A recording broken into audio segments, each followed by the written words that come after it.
কোনো ছোৱালী আমাৰ কোনো ল'ৰা ৰাজপথত কোনো চকু দেখুৱাই কথা ক'ব নোৱাৰে। আৰু মই আগতেও কৈছো, এতিয়াও কৈছো, সন্দেহযুক্ত মানুহে হওক, বহিৰাগত মানুহে হওক, আক্ৰমণ হলে প্ৰত্যাক্ৰমণ হ'ব আৰু হ'ব। আজি আইনৰ কথা কয়, সেইদিনা নলবাৰীত এটা ল'ৰা সন্দেহযুক্ত মানুহে মাৰি পেলালে। যেতিয়া ল'ৰাটোক মাৰি পেলালে, কোনখন আইনে অধিকাৰ দিছিলে মাৰিবলৈ? কিন্তু যদি আমি উল্টাই প্ৰত্যাক্ৰমণ কৰো, তেতিয়া বিল আছিল খানা ল'ৰাটোৰ গুণ্ডা, আৰু আমাক মৰাকেইটা ভগৱান, আৰু আমি উল্টাই মাৰিলে আমি গুণ্ডা। এইটো নচলিব, চলিব নচলিব। গুৱাহাটীৰ মাজমজিয়া অসমীয়া গৌৰৱে ধ্বনি দিলে, প্ৰতিবাদ কৰিবলৈ গ'ল, কি হ'ল? বিল আছিল খানা ল'ৰাবোৰ গুণ্ডা, তেতিয়া আমি গুণ্ডা। আৰু অসমীয়া গৌৰৱে দিয়াটো কি ভগৱান হ'ব পাৰে? এই নেৰেটিভত অসম নচলিব। আজি ফ্লাইঅভাৰ বনাইছে, ৰাস্তা পদূলি ভাল কৰিছে, ভাল কথা, কিন্তু মুখ্যমন্ত্ৰী ডাঙৰীয়া আমি খোজকাঢ়ি কৰো।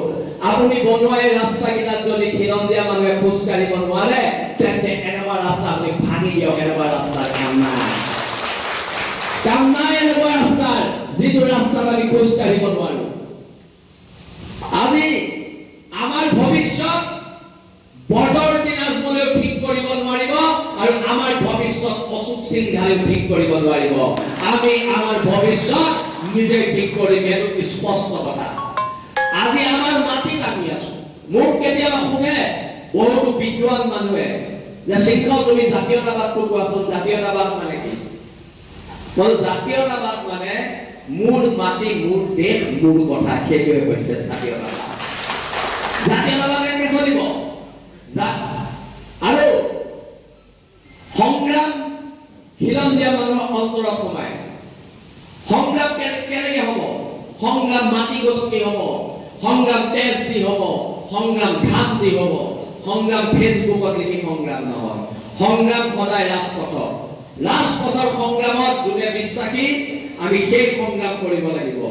আমি চলি নুফুৰা ওপৰৰ আগত বহি এই কথাবিলাকে যেতিয়া আমি কওঁ, আমাৰ সত্তাটোক বাৰে বাৰে বাৰে বাৰে বদনাম কৰিবলৈ চায়। বাহিৰৰ পৰা আহি ইয়াত কোটি কোটি টকাৰ সম্পত্তি ঘটিছে, বাহিৰৰ পৰা আহি ইয়াত মাটি কিনিছে। আজি কলিয়াবৰ বাইপাছৰ পৰা আপুনি একদম সতীয়া ওচৰলৈকে যাওক, ৰাস্তাৰ কিনাৰৰ মাটি আমাৰ হাতত নাই। 70% মাটি লৈ ল'লে। কিয় লৈছে? আমাৰ ভূমি অধিকাৰ নাই। এইবাৰ বিধানসভা 18টা বাংলাদেশী জিকিলে, 2টা বহিৰাগত জিকিলে। 18, 19, 21টা চিট আমাৰ হাতৰ পৰা গুচি গ'ল। 26টা চিটৰ 126টা চিটৰ 21টা চিট কিন্তু আমাৰ হাতৰ পৰা গুচি গ'ল। আৰু 20টা যাব, আৰু 20 বছৰৰ পিছত, আৰু 10 বছৰ পিছতে যাবগে আৰু 20টা চিট আমাৰ হাতৰ পৰা। সেইকাৰণে আমাক ৰাজনৈতিক অধিকাৰ লাগে। জাতি মাটি ভেটিৰ কথা যে কৈ আছে আমি শুনি আছো। কেছেটখন পুৰণা হৈছে। জাতি মাটি ভেটিৰ কামবিলাক আপোনালোকে কৰক। জনজাতিকৰণৰ ক্ষেত্ৰত আপোনালোকে বিস্তাৰ কৰক। শিৱসাগৰ চিটটো যদি আহোম মানুহৰ কাৰণে ৰিজাৰ্ভ নহয়, তাৰ কাৰণে ৰিজাৰ্ভ হ'ব। আজি মটকৰ কাৰণে চিট ৰিজাৰ্ভ হ'ব লাগে, মিচিঙৰ কাৰণে চিট ৰিজাৰ্ভ হ'ব লাগে, মিচিং মানুহৰ কাৰণে আছে আৰু হ'ব লাগে।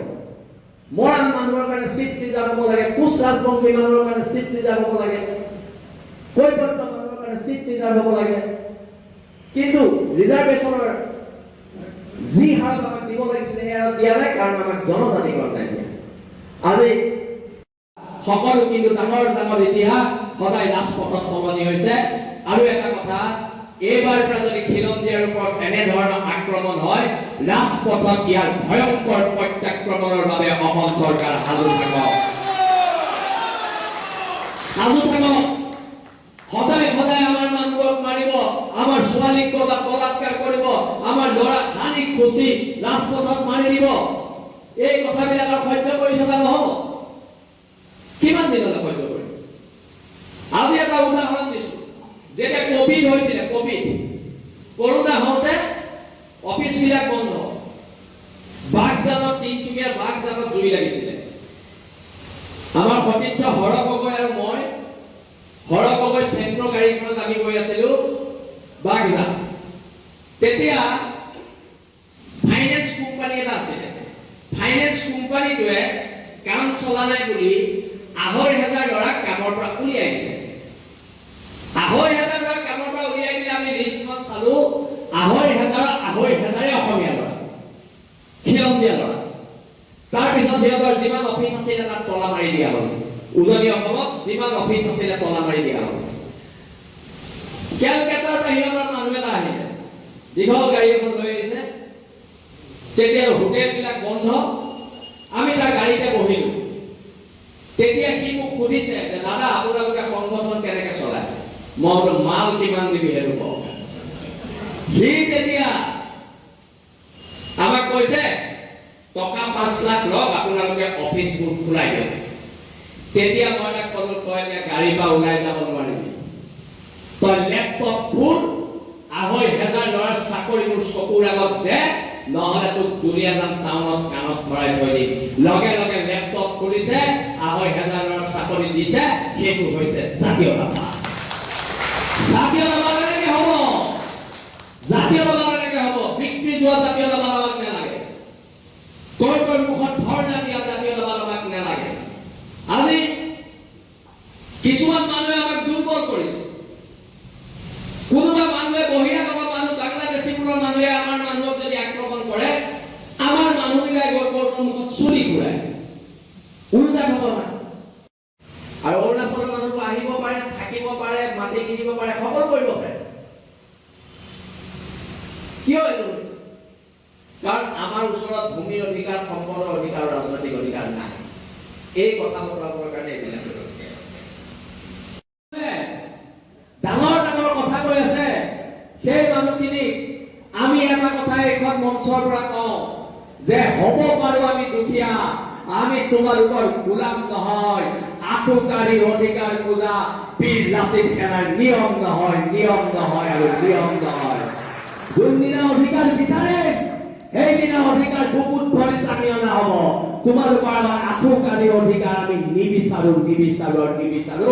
কি যিমান সৰ্বশক্তিমান মানুহ নহওক, এই ক্ষমতাত থকা মানুহখিনিক আমি কৈছো ক্ষমতা সদায় নাথাকে।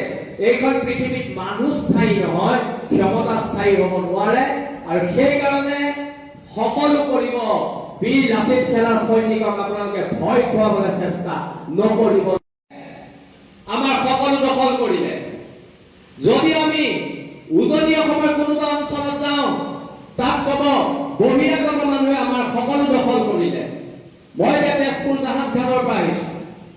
তাত এজন অসমীয়া উদ্যোগীয়ে এখন ধুনীয়া হোটেল খুলিছে। তেওঁ নিজৰ এখন জাহাজ আনিছে। তেওঁ কৈছে যে এই অঞ্চলখিনি বহিৰাগত মানুহৰ দখলত আছিলে, আমি সকলোৱে মিলি উদ্ধাৰ কৰিছো। জাতীয় গৌৰৱবোৰ তাত। আজি যোৱা ৰাতি ৰিণ্টু দত্ত নামৰ আমাৰ ডিব্ৰুগড়ৰ সভাপতিগৰাকীক বিনা দুখত পুলিচে উঠাই আনিছে। গোচৰ কি? আৰু আমাৰ বীৰ লাচিত সেনাৰ গোচৰবোৰ সকলোৰে একেই, ধন দাবী। কিন্তু এই ভুৱা গোচৰবোৰক অসমৰ খিলঞ্জীয়া জনগণ প্ৰতিহত নাযায়।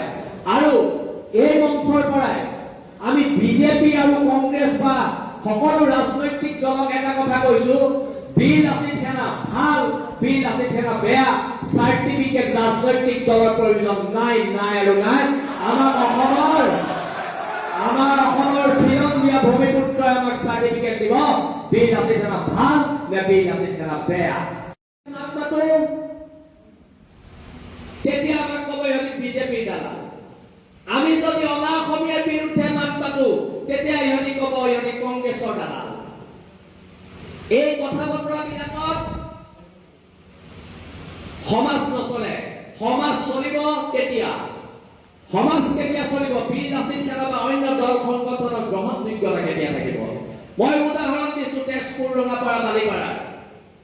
যদি ৰাতি 12:30 বজাতো, ৰাতি 1 বজাতো ছোৱালী এজনী বাছৰ পৰা নামে, অকলশৰে যদি বাছৰ পৰা নামে, ঘৰত শুই থকা মাক আৰু দেউতাকে ক'ব পাৰিব লাগিব মোৰ ছোৱালীৰ গাত কোনো হাত দিব নোৱাৰে, ইয়াত বীৰ লাচিত খানাৰ দাদাকে এটা আছে।